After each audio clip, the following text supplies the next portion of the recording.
یہ بھی صحیح بخاری 6290 ہے۔ تو کتنی ہمیں ان باتوں پہ جو ہے وہ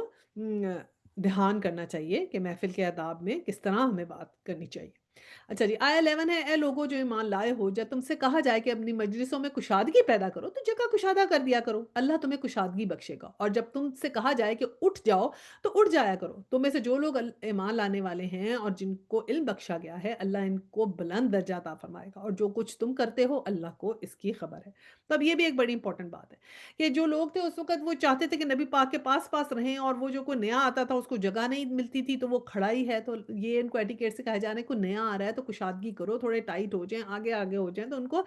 جگہ دی جائے، اور لوگوں کو بھی بیٹھنے کی۔ اب کئی دفعہ کیا ہوتا ہے کہ مسجدوں میں کوئی والنٹیئر کھڑے ہوتے ہیں، اور کئی دفعہ کسی نے بڑی اچھی جگہ لے کے رکھی ہوتی ہے نماز کے لیے، وہ پھر آتے ہیں کہ اسکویز ہوں، آگے ہوں آگے ہوں، تو اگر آپ کو اٹھانے کو کہتے ہیں، کسی کا اٹھنے کو دل نہیں کرتا، نہیں ہم تو پہلے آئے تھے، ہم ٹائم پہ آئے تھے، ہم اپنی جگہ پہ ہیں، ہم کیوں اٹھ کر جائیں؟ نو ون وہ اٹھنا نہیں چاہتے، لیکن یہاں پر کیا سکھایا جا رہا ہے کہ اٹھو، جگہ دو، جگہ پیدا کرو۔ ٹھیک ہے آپ پہلے آئے، آپ نے جگہ لے لی، اب آپ کی وہ پسندیدہ جگہ ہے، اب اس کا مطلب یہ نہیں ہے کہ جو بعد میں آئے ہیں ان سے آپ جگہ لے لیں گے۔ تو یا کوئی آپ کو اٹھا رہا ہے، جو بھی اس کا اونر ہے، جو لیڈر ہے، جو والنٹیئر ہے، اگر وہ آپ سے کہہ رہا ہے تو آپ اٹھیں، اب برا نہ بنائیں، کیونکہ اللہ سبحانہ تعالیٰ نے کیا کہا کہ تم اٹھ جاؤ، کہ تم ایمان والے ہو، اور جب اللہ تمہیں کشادگی بخشے گا، جب تم جگہ کشادہ کر دیا کرو گے تو اللہ کشادگی بخشے گا نا۔ تو یہ بات بتائی جا رہی ہے۔ اور پھر اسی طرح آیت 12 میں ہے، اے لوگو جو ایمان لائے ہو، جب تم رسول سے اچھا اب یہ ایک اگلی آیت 12 میں نا ذکر آ رہا ہے، پہلے اس کا جو ہے نا وہ میں ذکر پورا کر لوں، کشادگی جو جگہ پیدا کرنے والی بات کا، ایک اور میں نے آپ سے شیئر اس کے اندر کرنی تھی چیز۔ اچھا جی، یہاں ہم حدیث پڑھتے ہیں کہ ایک چنانچہ ایک حدیث میں ہے، جو شخص اللہ تعالیٰ کے لیے مسجد بنا دے، اللہ تعالیٰ اس کے لیے جنت میں گھر بنا دیں گے۔ ایک تو یہ بات ہے۔ دوسرا بات ہم نے اس میں یہ دیکھا کہ نبی صلی اللہ علیہ وسلم جو تھے وہ کیا کہتے تھے کہ جب ان کے آتے تھے تو آپ یہ نہیں کہتے تھے کہ لوگ کھڑے ہو جایا کریں، اور ایک دفعہ مطلب اتنا پسند نہیں کرتے تھے کہ آپ آئیں تو صحابہ کھڑے نہیں ہوا کرتے تھے، کیونکہ آپ کو یہ بات پسند نہیں تھی۔ اور یہاں پر ایک دفعہ مجلس میں اسی طرح ہوا ہے، کچھ بدو آ گئے اور نبی صلی اللہ علیہ وسلم کسی نے ان کو جگہ نہیں دی، تو نبی صلی اللہ علیہ وسلم نے ان کو آگے بٹھا لیا، تو اس کے اوپر بھی یہ بات جو تھی نا آیت اتری۔ کیا ہوا تھا؟ صلی اللہ علیہ وسلم صفا میں تھے اور مسجد کے چھتر تلے جگہ تنگ ہو گئی، اور مہاجر و انصاری جو تھے وہ بدر کی لڑائی کے بعد آپ کی بڑی عزت اور تکریم کیا کرتے تھے، اور اس دن کچھ بدری جو تھے نا صحابی وہ وہاں پر آ گئے، تو نبی صلی اللہ علیہ وسلم کے آس پاس کھڑے ہو گئے اور آپ سے سلام وغیرہ کرنے لگ گئے، اور پھر آپ نے جو ہے وہ اہل مجلس کو سلام کیا، لیکن پھر دیکھا کہ مجلس میں ذرا جگہ کم ہوئی، تو اب یہ کہا گیا تو آپ نے ان بدری صحابیوں کو بیٹھنے کو فرمایا، اور جو لوگ کھڑے ہوئے تھے انہیں ذرا بھاری پڑا کہ ادھر منافقین کے ہاتھ میں بھی ایک مشغلہ لگ گیا، مطلب وہ کہنے لگے کہ ان کو بٹھا دیا اور ہمیں کھڑا رکھا، اس قسم کی انہوں نے کوئی بات کی۔ یہ عدل کرنے کے کہ منافقین کو بھی مل گئی کہ لو جی اب یہ تو بات مل گئی، اور وہ کیا کہنے لگے، یہ تو انہوں نے عدل ہی نہیں کیا، یہ تو انصاف ہی نہیں کیا، جو لوگ پہلے سے شوق سے آئے ہوئے تھے کہ وہ اپنے نبی کے قریب جگہ لیں گے، اطمینان سے بیٹھیں گے، ان کو جگہ سے کھڑا کر دیا، اور یہ جو بعد میں آئے ہیں بدری ان کو انہوں نے آگے بلا لیا، تو یہ وہ اس قسم کی باتیں منافقین کرنے لگے۔ ادھر نبی صلی اللہ علیہ وسلم نے بھی دیکھا کہ اب ان مسلمانوں کے دل میلے نہ ہوں، تو انہوں نے ان کے لیے دعا کی کہ اللہ ان پہ رحم کرے، اور جو اپنے مسلمان بھائی کے لیے مجلس میں جگہ کر دے۔ اس حدیث کو سنتے ہی صحابہ کرام جو تھے وہ خود بخود اپنی جگہ سے ہٹنا شروع ہو گئے، اور پھر انہوں نے ان کو جگہ دی۔ اب اسی طرح یہی بات ہمیں بخاری مسلم وغیرہ میں بھی ملتی ہے کہ کوئی شخص کسی دوسرے شخص کی جگہ سے ہٹا کر وہاں نہ بیٹھے، بلکہ تمہیں چاہیے کہ ادھر ادھر سرک کے اس کے لیے جگہ بنا دی جائے۔ اچھا جی، اور پھر کیا یہاں پہ ہمیں پتہ چلتا ہے، بعض علماء منع کرتے ہیں، حدیث پیش کرتے ہیں کہ جو شخص یہ چاہے کہ لوگ اس کے لیے سیدھے کھڑے ہوں وہ جہنم میں اپنی جگہ بنا لے، کہ یہ نبی صلی اللہ علیہ وسلم جو تھے نا وہ کیونکہ نہیں جو کوئی شخص یہ چاہتا ہے نا کہ میں آؤں تو سارے کھڑے ہو جائیں، تو یہ ایک تکبر کی وہ ہوتی ہے، تو وہ منع کیا گیا ہے کہ وہ کچھ علماء نے تو بہت منع کیا ہے کہ وہ اس طرح نہیں کرے۔ اچھا جی، اب یہ ہے کہ صحابہ کرام صلی اللہ علیہ وسلم جو تھے وہ نبی صلی اللہ علیہ وسلم سے کو بہت محبوب تھے اور بہت ان کی عزت کرتے تھے، لیکن تاہم آپ کو دیکھ کے وہ کھڑے نہیں ہوا کرتے تھے، جانتے تھے کہ آپ اسے مکروہ سمجھتے ہیں۔ یہ سنن ترمذی 2754 کی حدیث ہے۔ تو ہم نے کیا عادت بنا لی کہ جیسے مجلس میں کوئی بڑا آدمی آتا ہے، کوئی آتا ہے، سب لوگ ہم کیا کرتے ہیں، کھڑے ہو جاتے ہیں۔ تو یہاں پہ کیا لکھا ہے کہ یہ جو بڑا آدمی آتا تھا اور لوگ کھڑے ہو جاتے تھے، یہ اجمیوں کا طریقہ تھا، اور سنن کی حدیث میں یہ ہے کہ صحابہ کرام کھڑے نہیں ہوتے تھے، کیونکہ نبی صلی اللہ علیہ وسلم کو یہ بات پسند نہیں تھی۔ تو اسی لیے ہم نے کیا کرنا ہے کہ ہم جب کسی دعوت میں جاتے ہیں، کہیں جاتے ہیں، جیسے کوئی آتا ہے سب کھڑے ہو جاتے ہیں، پھر کھڑے ہو کے ملتے ہیں۔ تو ہم نے کیا کرنا ہے، سنت طریقہ اختیار کریں کہ جب نبی صلی اللہ علیہ وسلم کو پسند نہیں تھا تو پھر ہم بھی دور سے سب کو سلام کر لیں یا تو، یا پھر منع کریں یا یہ طریقہ اختیار کریں، کیونکہ اگر ہمارے تو ایک ایسا ہے کہ اگر ہم کو کھڑا نہیں ہوگا تو کہیں گے ہمیں رسپیکٹ ہی نہیں دی، تو اس طرح کی بات نہیں ہے۔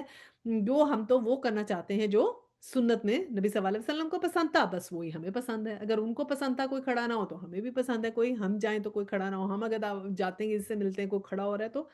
پہلے سے ہی کہہ دیں کہ کوئی کھڑا نہ ہو، ٹھیک ہے؟ تو یہ سنت جو ہے وہ ہمیں چاہیے کہ ہم سب لوگ سیکھیں، کیونکہ ہمارے ایٹیکیٹس میں یہ شامل نہیں ہے۔ اچھا جی، آیا اب 12 اور 13 جو ہے نا، یہ وہ ناسخ اور منسوخ کی جو بات میں نے آپ سے کی تھی نا کہ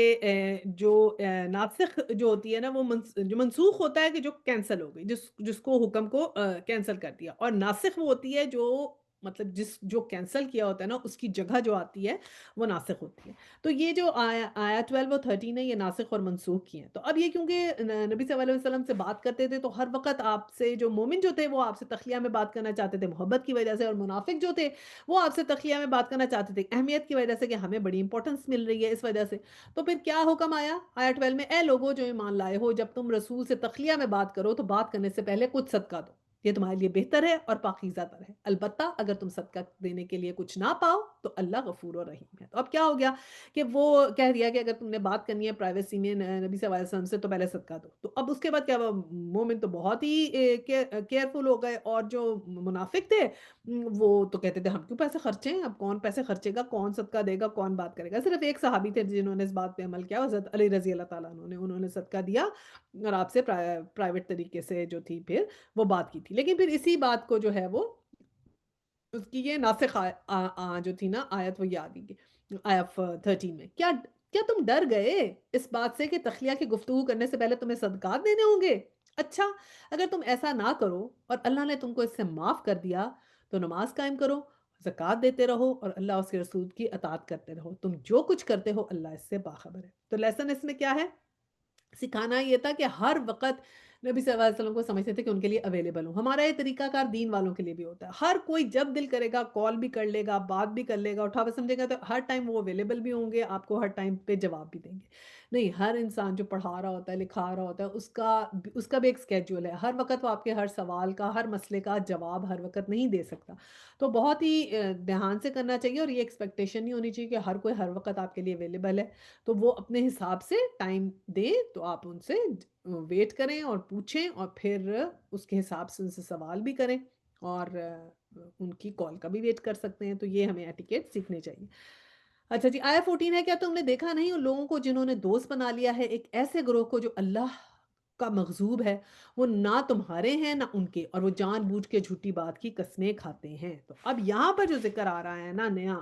آیا جو ہے 14 میں، اب یہاں سے ہمیں حزب اللہ یعنی کہ جو شیطان کی کوالٹی والا جو گروپ ہے نا اس کی کوالٹیز بتائی جا رہی ہیں کہ وہ کیسے ہوتے ہیں شیطانی لوگ۔ کیا بتایا کہ ان لوگوں کو جنہوں نے دوست بنا دیا ایک ایسا گروہ جو اللہ کا مغضوب ہے، یعنی ایسے لوگوں کو دوست بنایا ہے، ایسے لوگوں کی کمپنی میں وہ لوگ ہیں جو لوگ اللہ سبحانہ تعالیٰ کے احکامات کی نفی کرتے ہیں، ان کے ساتھ دوستیاں کی ہوئی ہیں، وہ نہ تمہارے ہیں نہ ان کے، اور وہ جان بوجھ کے جھوٹی بات پر قسمیں کھاتے ہیں۔ تو پہلی بات کیا ان کی کوالٹی بتائی کہ جھوٹے ہیں، قسمیں کھاتے ہیں، جھوٹی قسمیں۔ تو ایک تو جھوٹی قسمیں نہ کھائیں، فوراً جھوٹ نہ بولیں، تو جھوٹ سے توبہ کریں، کیونکہ پہلی نشانی جو منافق کی بتائی وہ جھوٹ بولنا ہے۔ تو آپ نے اور میں نے یہ اپنے آپ سے وعدہ کرنا ہے، چاہے چھوٹی بات ہو، بڑی سے بڑی بات ہو، ہم نے کسی بات پہ جھوٹ نہیں بولنا ہے، چاہے وہ کتنی ہی چھوٹی سے چھوٹی بات ہو، جھوٹ نہیں بولنا، کیونکہ وہ پہلی نشانی ہے حزب الشیطان کی جو گروہ ہے، اور اس کی بھی وہی نشانی ہے اور منافق کی بھی وہی نشانی ہے۔ اب پھر دوستیاں ان کی کیسی ہیں، ان لوگوں سے ہیں جو اللہ رسول کا مذاق اڑاتے ہیں، اترانے والے ہیں۔ اب ہمیں یہ بھی دیکھنے والی بات ہے کہ اگر ہماری فیلنگ ایسی ہے کہ ہم قرآن کی محفل میں اور غزل کی محفل میں ایکولی کمفرٹیبل ہیں، تو بس پھر الرٹ ہو جائیں کہ دونوں جگہ ہم کمفرٹیبل ہیں۔ ہم کہتے ہیں کہ یہاں ہم وہاں پر ہم وہ بھی کریں گے، وہ بھی کرتے ہیں، اور آپ نے سنا ہوگا یہ جملہ سنا ہوگا کہ جی وہ چلیں چلیں یہ تو بڑی اچھی بات ہے نا، آپ دین بھی ساتھ لے کے چل رہی ہیں، دنیا بھی ساتھ لے کے چل رہی ہیں، ہے نا؟ کہتے ہیں کہ جی ہاں جی، دین بھی کر رہی ہیں، نماز بھی پڑھ رہی ہیں، ہم سر پہ دوپٹہ بھی کیا ہوا ہے، اور چلیں اچھی بات ہے کنسرٹ میں بھی آ گئی ہیں آپ، تو یہ تو بڑی اچھی بات ہے کہ آپ دونوں کچھ چیزوں کو ساتھ لے کے چل رہی ہیں، رائٹ؟ تو ایسی چیزیں، ایسی جگہ، ایسے دوستوں میں جو اللہ کے احکامات کے اگینسٹ کر رہے ہیں اور آپ ان میں جا کے کمفرٹیبل فیل کر رہے ہیں، تو پھر اپنے لیے محتاط ہو جائیں کہ آپ کیا کر رہے ہیں، کیونکہ جو اللہ سے محبت کرتا ہے وہ تو ایسی محفلوں میں اس کو مزہ نہیں آتا، وہ تو بے چین رہتا ہے، وہ تو سخت تنگی کا شکار ہوتا ہے کہ میں کہاں آ گیا، یہاں پر اللہ کے احکامات کی جو ہے وہ توڑ پھوڑ ہو رہی ہے، تو وہ تو نہیں کمفرٹیبل ہو سکتا کبھی بھی۔ تو اگر ہمارے میں سے کوئی ایسا کرا تو سب سے پہلی بات کیا ہے،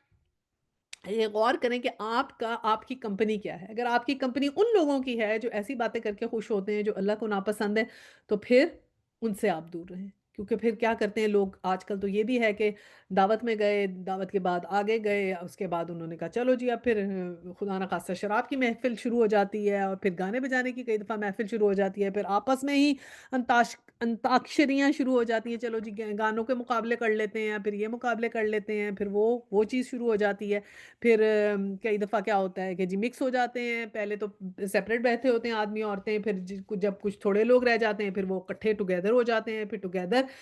گپیں لگنی شروع ہو جاتی ہیں، پھر ہنسی مذاق ہونے شروع ہو جاتے ہیں، پھر لطیفے لگنے شروع ہو جاتے ہیں، پھر اور لوگ ڈسکس ہونے شروع ہو جاتے ہیں، تو ایسی تمام باتیں شروع ہو جاتی ہیں جو اللہ کے احکامات کے اگینسٹ ہیں۔ تو پھر ان جو سے احتیاط کریں، آپ کوشش کر کے پہلے سے نکلیں، یا تو پھر ایسے گروپس میں آپ اگر جائیں تو صرف اس لیے جائیں کہ آپ نے وہاں پہ اللہ کا پیغام دینا ہے، کوئی تبلیغ کرنی ہے، کوئی بات کرنی ہے، دیٹس یہ آپ کا مقصد ہونا چاہیے۔ ان سے آپ دلوں کی دوستیاں لگائیں گے تو پھر انہی کے شیطان اللہ تعالیٰ نے انہیں کیا بولا ہے وہ حزب الشیطان میں ہے۔ اس کے بعد کیا اللہ نے ان کے ساتھ سخت عذاب مہیا کیا ہے، بڑے ہی برے کرتوت ہیں جو وہ کر رہے ہیں، استغفر اللہ۔ تو کیا بات کی ہے، کس قدر سخت بات کی ہے کہ برے کرتوت ہیں اور سخت عذاب ہے۔ 16 میں انہوں نے اپنی قسموں کو ڈھال بنا لیا ہے جس کی آڑ میں وہ اللہ کی راہ سے لوگوں کو روکتے ہیں اور ان پہ ان کے ذلت کا عذاب ہے۔ تو اب وہ کیا کر رہے ہیں، کیسی کیسی قسمیں کھا رہے ہیں، کیا کیا ان کے اوپر شیطان مسلط ہو گیا کہ اب وہ کیا کرتے ہیں کہ نہ وہ نماز پڑھتے ہیں، نہ روزہ رکھتے ہیں، نہ قرآن انہیں پڑھنا ہے، اور تو اور یعنی چھینک بھی لیتے ہیں تو کہتے ہیں ایکسکیوز می، کہ کوئی الحمدللہ ان کے منہ سے نہیں نکلتا۔ وہ کہتے ہیں ہاں ہاں کل وہ میں کام کروں گی نا، کل آؤں گی پھر میں آپ کو وہ کام کر کے دوں گی، ٹھیک ہے، کبھی نہیں انشاءاللہ کا لفظ استعمال کیا۔ اور پھر جو کوئی انشاءاللہ یا الحمدللہ یا کہتا ہے تو کہتے ہیں یہ تو بھئی وہ الحمدللہ شکر الحمدللہ انشاءاللہ والے ہو گئے، تو وہ اس کو سمجھا جاتا ہے۔ تو یہ جب آپ اس طرح ہو جاتے ہیں نا کہ کسی چیز میں اللہ کا شکر ادا الحمدللہ کہنا بند کر دیتے ہیں کہ آپ کوئی اپنی چیز کا ذکر کریں تو آپ کہتے ہیں کہ الحمدللہ اللہ کی مہربانی سے میرے پاس یہ آ گیا، یا میں وہ کر رہی تھی تو اللہ کا شکر ہے، اللہ الحمدللہ مجھے وہ مل گیا، ایسا کچھ ذکر نہ کریں۔ اور نہ کبھی آپ اللہ کو بیچ میں یاد کریں، نہ آپ سبحان اللہ کبھی بولیں، نہ انشاءاللہ کبھی بولیں، تو پھر آپ اگر ان میں سے کسی بھی لفظ کا استعمال نہیں کریں تو پھر کیا ہے، مبارک ہو کہ آپ کو فل ممبرشپ مل گئی ہے، شیطان آپ کے اوپر مکمل طور پہ مسلط ہو چکا ہے۔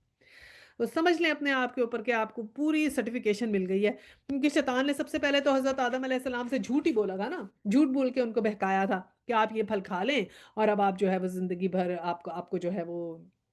لائف لانگ آپ زندہ رہیں گے اور یہ کھا لیں، تو اس سے تو شروع ہی جھوٹ سے کیا تھا، پہلا کام شیطانی کام ہی جھوٹ ہے۔ تو جھوٹ بہت بڑی چیز ہے، اس سے بہت بہت اپنے آپ کو بچائیں۔ آیا 17 ہے، اللہ سے بچانے کے لیے نہ ان کے مال کچھ کام آئیں گے نہ ان کی اولاد، اور وہ دوزخ کے یار ہیں اور اسی میں ہمیشہ رہیں گے۔ اب ہوتا کیا ہے کہ یہ لوگ جو ہوتے ہیں جو اللہ کے اگینسٹ ہوتے ہیں ان کو بڑا زوم ہوتا ہے نا، اپنی دولت کے اوپر بڑا زوم ہوتا ہے، ہائی سوسائٹی میں گھوم رہے ہوتے ہیں تو سمجھتے ہیں کہ ہم تو بہت ایجوکیٹڈ ہیں، بہت ہم ویل آف ہیں اور بڑے ہم ہائی سوشو اکنامک اسٹیٹس میں ہم رہ رہے ہیں، اور ہمارے تو بچے بڑھ بڑھ کے بہت آگے ہیں، ہم یہاں ہیں، فلانی یونیورسٹی سے پڑھے وہاں گئے، اب تو ان کو اپنے اسٹیٹس کا بڑا جو ہے نا وہ اس کا زوم ہوتا ہے۔ تو اللہ کی اتنی فکر نہیں ہوتی ہے، وہ بس اپنے اسٹیٹس میں گم ہیں، دنیا میں گم ہیں، اور پھر کیا ہوگا، اللہ سبحانہ تعالیٰ نے کیا کہا کہ کچھ کام نہیں آئے گا۔ دونوں چیزیں جن کے اوپر انہیں ناز ہے نا، اپنے مال پہ اور اپنی اولاد پہ، صاف کہہ دیا کہ تمہیں بچانے کے لیے نہ تمہارا کوئی مال کام آئے گا اور نہ ہی اولاد آئے گی، اور تم کیا ہو، دوزخ کے یار ہو، دوزخ میں کے یار ہو اور وہیں تم ہمیشہ رہو گے۔ کہ تو اور ہم یہ سوچ لیں کہ وہ کس قدر یہ جو شیطان کی جو وہ شیطانی کاموں میں جو حصہ لینے والے لوگ ہیں ان کے لیے کیا اللہ سبحانہ تعالیٰ نے بات فرمائی۔ پھر آیا 18 ہے، اسی طرح کی قسمیں کھائیں جس طرح تمہارے سامنے کھاتے تھے اور اپنے نزدیک یہ سمجھیں گے کہ اس سے ان کا کچھ کام بن جائے گا، خوب جان لو وہ پلے درجے کے جھوٹے ہیں۔ شیطان ان پر مسلط ہو چکا ہے اور اس نے خدا کی یاد ان کے دل سے بھلا دی ہے۔ شیطان کی پارٹی کے لوگ ہیں، خبردار ہو، شیطان کی پارٹی والے ہی خسارے میں رہنے والے ہیں۔ تو کیا کہا، پوری سرٹیفکیشن ان کو مل گئی شیطان کی جب وہ بالکل اللہ کو بھلا دیا انہوں نے۔ بالکل یاد نہ کیا، بالکل بھول گئے، آہستہ، آہستہ، آہستہ پہلے تو چھوڑو کوئی نماز پڑھ لیتے تھے، اب آج تو وہاں گئے، گھومنے چلے گئے، مہمان آ گئے، اوہ ہو! میں تو نماز ہی نہیں پڑھی، میری تو نماز ہی مس ہو گئی، میں تو ڈنر پہ چلی گئی تھی، پہلے بھاگی-بھاگی کام سے آئی، جاب سے آئی، آگے ڈنر پہ جانا تھا تو مجھے تو بھول ہی گیا، میں نے تو نماز ہی کوئی نہیں پڑھی، پھر آہستہ، آہستہ ایک آدھی دفعہ نماز جائے گی، پھر اور نماز جانی شروع ہو جائے گی، اس طرح چیزیں چھوٹتی جائیں گی، تو پھر کیا ہوگا آہستہ آہستہ وہ خدا کی یاد ہی ان کے دل سے بھول جائے گی، پورا پورا دن گزر جائے گا، اللہ کو یاد ہی نہ کیا ہوگا، نہ نماز پڑھی، نہ تسبیح کی، نہ کچھ کیا، بس اپنے اپنے ہلے گلے میں لگے رہے، کوئی بھی ایکٹیویٹیز کر لی، یہاں سے نکلے اسپورٹس کھیلنے چلے گئے، نہ گھر سے نکلتے ہوئے اللہ کو یاد کیا کہ ہم دعا پڑھ لیں، نہ گھر میں داخل ہوتے ہوئے اللہ کو یاد کیا کہ گھر میں داخلے کی دعا پڑھ لیں، تو پڑھ لیں، یا گاڑی میں بیٹھے ہیں تو کیا ہے سواری میں بیٹھیں گے، سب سے پہلے حضور صلی اللہ علیہ وسلم کیا کرتے تھے؟ الحمدللہ پڑھتے تھے کہ اللہ کا شکر ادا کرتے تھے کہ ان کے پاس سواری ہے، اور پھر سفر کی دعا پڑھتے تھے، سبحان الذی سخر لنا ھذا وما كنا له مقرنین وانا الی ربنا لمنقلبون، تو ہر بات پہ اللہ کو یاد کریں نا، ہر بات پہ شکر کریں، تو وہ کوئی نہیں ہے آئے نکلے ہیں گھر سے نکل گئے، گاڑی چلائی، گھومے آگے نکل گئے، تو پھر کیا ہوا کہ اللہ کی یاد ہی انہوں نے دل سے نکال دی، پوری کی پوری خالی کر دی، اس لیے یہ چھوٹی چھوٹی باتیں اتنی امپورٹنٹ ہے جو ہم کہتے ہیں واش روم میں جانے سے پہلے لیفٹ پاؤں اپنا اندر کریں، پھر دعا پڑھیں، جب گھر میں داخل ہو رہے ہیں رائٹ پاؤں اندر کریں، دعا پڑھیں، کھانا شروع کریں بسم اللہ سے پڑھیں، الحمدللہ پڑھیں، یہ چھوٹی-چھوٹی چیزیں اس لیے ضروری ہیں کہ یہ اللہ کی یاد ہمارے دل میں جلاتی ہیں، جلا کے رکھتی ہیں۔ شیشہ دیکھیں تو آئینے کی دعا پڑھیں اور دیکھنے کی دعا پڑھیں، اللہم کما حسنت خلقی فحسن خلقی، پھر اپنا نیا کپڑا پہننے کی دعا، پہنے کو نیا کپڑا پہنا ہے اس لیے اللہ کا شکر ادا کریں۔ تو اگر ہم کسی بھی بات میں اللہ کو پورے دن کو یاد نہیں کریں گے تو کیا ہوگا؟ پھر شیطان پورا مسلط ہو گیا اور اب شیطان کی پارٹی کے لوگ ہیں، اور خبردار ہو شیطان کی پارٹی والے ہی خسارے والے ہیں۔ پھر آیت 20 ہے، یقیناً ذلیل ترین مخلوقات میں ہیں وہ لوگ جو اللہ اور رسول کے مقابلے کرتے ہیں، استغفر اللہ، کہ پھر کیا کام ہے ان کے؟ کہ اللہ اور رسول کے مقابلے کرتے ہیں۔ اللہ نے لکھ دیا ہے کہ میں اور میرے رسول غالب ہو کر رہیں گے، فی الواقع اللہ زبردست اور زور آور ہے۔ تو اللہ سبحانہ تعالیٰ نے کہا کہ یہ کچھ بھی دنیا میں کرتے رہیں کبھی بھی کامیاب نہیں ہو سکیں گے، ان کو کوئی ترقیاں نہیں ملیں گی، کوئی کامیابی نہیں ملے گی، کیونکہ اصل کامیابی تو کیا ہے کہ اللہ کی پارٹی میں شامل ہوا جائے، اور اللہ کی پارٹی یا حزب اللہ میں ہم نے کوشش کرنی ہے کہ ہم حزب اللہ میں شامل ہوں، اور حزب اللہ میں شامل ہونے والے کیسے ہوتے ہیں؟ آیت 22 میں ہے، تم کبھی یہ نہ پاؤ گے جو لوگ اللہ اور آخرت پر ایمان رکھنے والے ہیں وہ ان لوگوں سے محبت کرتے ہیں جنہوں نے اللہ اور اس کے رسول کی مخالفت کی ہے۔ کیا ہے کیا کہا؟ پہلی چیز کیا ہے؟ جذبات، ایموشنل اٹیچمنٹ، وفاداری، یعنی کہ کیسا ہوتا ہے مومن؟ جذباتی ہوتا ہے، اس کے اندر غیرت ہوتی ہے، اس کو برے لگتے ہیں وہ لوگ، پہلی بات تو اس کو نفرت ہوتی ہے، برے لگتے ہیں وہ لوگ جو یہ کر رہے ہوتے ہیں۔ تو یعنی کہ اگر کوئی سنگر ہے تو آپ اس کی فین فالوئنگ نہ کریں، کوئی آپ بہت بڑا ایکٹر ہے تو آپ اس کو اس کی جو ہے نا وہ نمبرز نہ بڑھائیں کہ ملین فالوورز ہیں، آپ ان کے اس کو فالو مت کریں، نہ اس کے امپریس ہوں، نہ اس کی طرح بننے کی کوشش کریں، نہ اس کو آئیڈیلائز کریں، نہ کریں واہ اس کے پاس تو کیا کیا ہے، کاش ہمارے پاس ایسے ہوتا ہے، سب باتوں سے منع کیا گیا ہے، کیونکہ وہ لوگ کوئی بھی شخص، یہ تو میں آپ سے فین کی بات کر رہی ہوں، کسی سیلیبریٹی کی بات کر رہی ہوں، اگر آپ کے دل میں ایمان ثابت ہے تو اتنا مومن جذباتی ہوتا ہے کہ اگر اس کا رشتہ دار یا اس کا اپنی اولاد یا اس کے ماں باپ بھی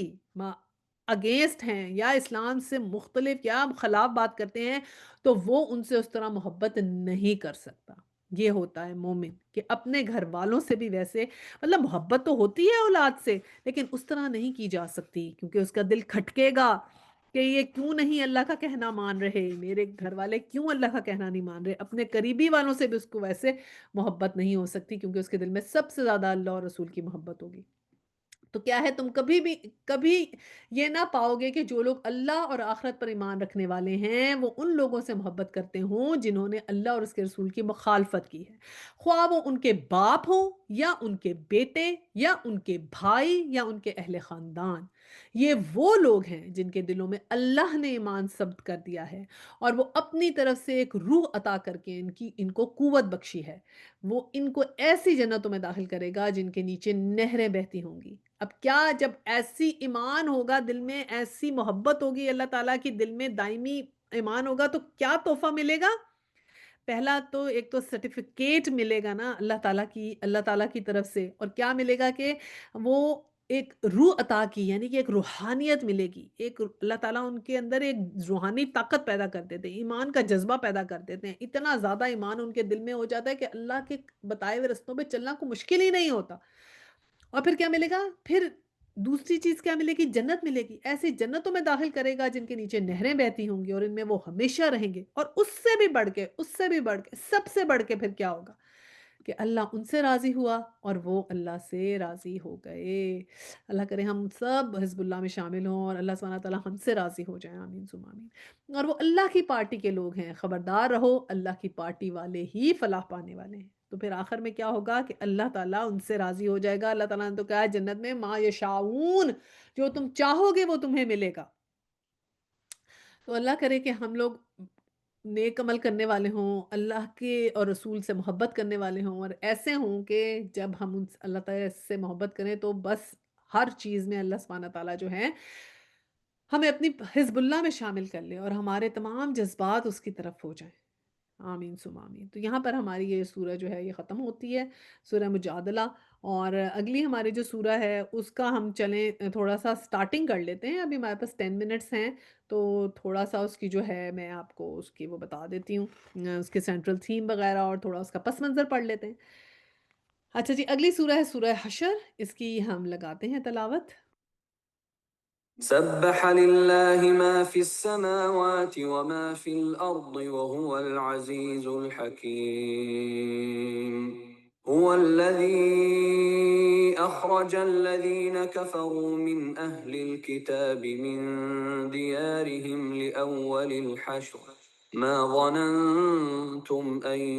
يخرجوا وظنوا أنهم مانعتهم حصونهم من الله فأتاهم الله من حيث لم يحتسبوا وقذف في قلوبهم الرعب يخربون بيوتهم بأيديهم وأيدي المؤمنين فاعتبروا يا أولي الأبصار.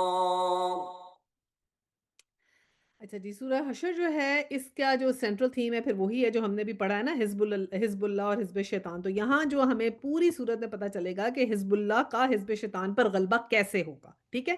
اور اس کا نزول بھی تقریباً 4 ہجری کے قریب تھا، اور اس کا سٹائل پھر وہی ہے عبرت والا، ڈومینیشن کا جو ہے نا اس میں طریقہ وہی اللہ تعالیٰ نے بتایا، اور جو مضمون اس میں ڈسکس ہوئے ہیں وہ کیا ہوں گے؟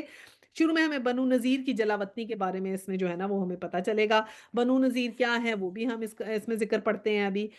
پھر یہ ہے کہ اموال فے یعنی مال فے کے جو احکامات ہیں وہ پتہ چلیں گے، الفت اور محبت کی دعا اس میں ہمیں ملے گی، قیامت کی تیاری کرنے کی تلقین ملے گی، اللہ تعالیٰ کے ناموں کا ایک بڑا خوبصورت دستہ ہے، گلدستہ ہے جو سورۃ الحشر کے آخر میں ہے، وہ ہم پڑھیں گے، اور کچھ چند بنیادی اصول ہمیں زندگی گزارنے کے بھی اس میں ملیں گے۔ ابن عباس رضی اللہ تعالیٰ عنہ کہتے ہیں کہ اس کو سورۃ بنی نذیر بھی کہا جاتا ہے۔ تو یہ بنی نذیر کا جو جیسے میں نے ذکر کیا نا آپ سے، تو وہ جو ہے وہ جو کا ایک قبیلہ تھا، اس کے بارے میں پڑھتے ہیں ہم کہ وہ کیا تھا، اور تو اس کا دوسرا نام وہی ہے بنو نذیر بھی اسے کہتے ہیں، بنی نذیر بھی اسے کہتے ہیں۔ اچھا، پچھلی صورت میں سے اس کا تعلق پڑھ لیتے ہیں۔ پچھلی صورت میں اللہ تعالیٰ نے وعدہ فرمایا تھا کہ اللہ اور اس کے رسول ہی غالب آئیں گے، اور اس صورت کے آغاز میں ہی اس کی ایک مثال آ جائے گی۔ تو پہلے ہم پڑھ لیتے ہیں جی ترجمہ پہلی آیت کا، کہ سبح للہ ما فی السماوات و ما فی الارض وهو العزیز الحکیم، کہ اللہ ہی کی تسبیح ہے ہر اس چیز کی جو آسمانوں اور زمین میں ہے، اور وہی غالب ہے اور حکیم ہے۔ اور آیا 2 ہے، وہی ہے جس نے اہل کتاب کافروں کو پہلے ہی حملے میں ان کے گھروں سے نکال باہر کیا، تمہیں ہرگز یہ گمان نہ تھا کہ وہ نکل جائیں گے، اور وہ بھی یہ سمجھ بیٹھے تھے کہ ان کی گڑیاں انہیں اللہ سے بچا لیں گی، مگر اللہ مگر اللہ ایسے رخ پر ان پر آیا جدھر ان کا خیال بھی نہ تھا، اس نے ان کے دلوں میں روب ڈال دیا، نتیجہ یہ ہوا کہ وہ خود اپنے ہاتھوں سے بھی اپنے گھروں کو برباد کر رہے تھے اور مومنوں کے ہاتھوں میں بھی برباد کروا رہے تھے، پس عبرت حاصل کروائے دیدہ بینا رکھو، یعنی عبرت حاصل کرو اور آنکھیں دیکھنے والے بنو۔ آیا 3 ہے، اگر اللہ نے ان کے حق میں جلاوطنی نہ لکھ دی ہوتی تو دنیا ہی میں وہ انہیں عذاب دے ڈالتا، اور آخرت میں تو ان کے لیے دوزخ کا عذاب ہی ہے۔ آیا 4، یہ سب کچھ اس لیے ہوا کہ انہوں نے اللہ اور اس کے رسول کا مقابلہ کیا، اور جو بھی اور اللہ کا مقابلہ کرے گا اللہ اس کو سزا دینے میں بہت سخت ہے۔